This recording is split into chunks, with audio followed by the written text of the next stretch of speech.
Kementerian Pertahanan Rusia merilis sebuah video yang memperlihatkan momentum personal militer distrik militer Timur menjalani pelatihan intensif di bawah bimbingan peserta operasi khusus. Rekamannya diunggah di akun Telegram MOD_Rusia pada Jumat 12 Juli 2024. Dapat dilihat dalam rekaman personal militer dilatih dalam kondisi yang sedekat mungkin dengan kondisi pertempuran. Mereka berlatih menembak secara presisi dengan berbagai jenis senjata, belajar menyerbu parit, ruang galian dan bangunan, serta memberikan pertolongan pertama. Tempat pelatihan juga dilengkapi dengan kelas pelatihan khusus untuk operator kendaraan udara tak berawak. Latihan ini tentunya menambah ketangguhan militer Rusia di medan pertempuran. Lantas seperti apa tanggapan pihak Ukraina mengetahui hal ini?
Показывает, что он включает двигателя, выходит, получается, дистанционно что делать,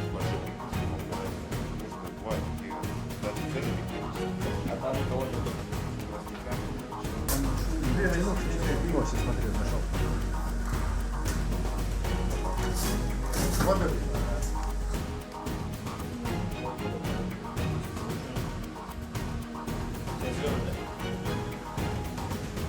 Я могу Россию теперь Россия.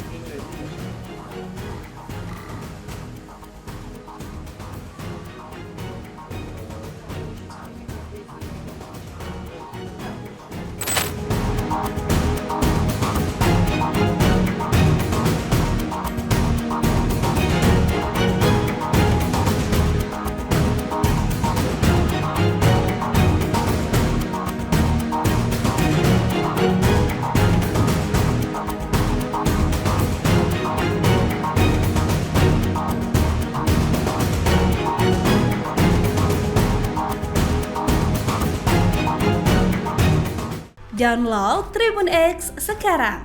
Menghadirkan lokal menjadi Indonesia.